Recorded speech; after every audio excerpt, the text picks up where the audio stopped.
Lahore board ने matric नताइज का ऐलान कर दिया। इम्तिहान में सब्जी फरोश के बेटे ने साइंस ग्रुप बॉयज में तीसरी पोजीशन हासिल कर ली। तफसीलात मोहम्मद तैमूर अपनी रिपोर्ट में दे रहे हैं। शाहकोट के रहायशी और सब्जी फरोश के बेटे फैजान ने तीसरी पोजीशन हासिल करके अपने वालिदैन का नाम रोशन कर दिया। फैजान ने साइंस में लड़कों के ग्रुप में 1200 में से 1186 नंबर समेटे। उन्होंने अपनी कामयाबी को वालिदैन की मेहनत और दुआओं का समर करार दिया। अल्हम्दुलिल्लाह मैंने लाहौर बोर्ड में साइंस ग्रुप में बॉयज़ में तीसरी पोजीशन हासिल की है। मैंने 1200 में से 1186 नंबर हासिल किए हैं।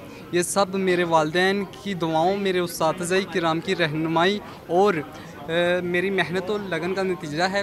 मैं अल्लाह ताला का शुक्र अदा करता हूँ कि उसने मुझे इस कामयाबी से नवाजा। सब्जी की दुकान चलाने वाला अपने लखते जिगर की शानदार कारकर्दगी पर खुशी से निहाल दिखाई दिया। उसकी नजर में थोड़े से वसाइल में फैजान ने वो कर दिखाया जो महज एक ख्वाब है। मैनू उम्मीद सी कि अगों भी अच्छे ही नंबर लैगा, मैं बहुत मेरा बच्चा लैगा जे को अगों ताबन या को मेरे कोई जरूरत पूरी करन जो होगा तो इंशाल्लाह फिर तुहाडे नाल मुलाकात होएगी तो अच्छे नंबरां नाले दी होएगी। असातिज़ा की राय में महदूद वसाइल में बेहतरीन कारकर्दगी का मुजाहरा करने वालों की हुकूमती सतह पर मुआवनत की जानी चाहिए।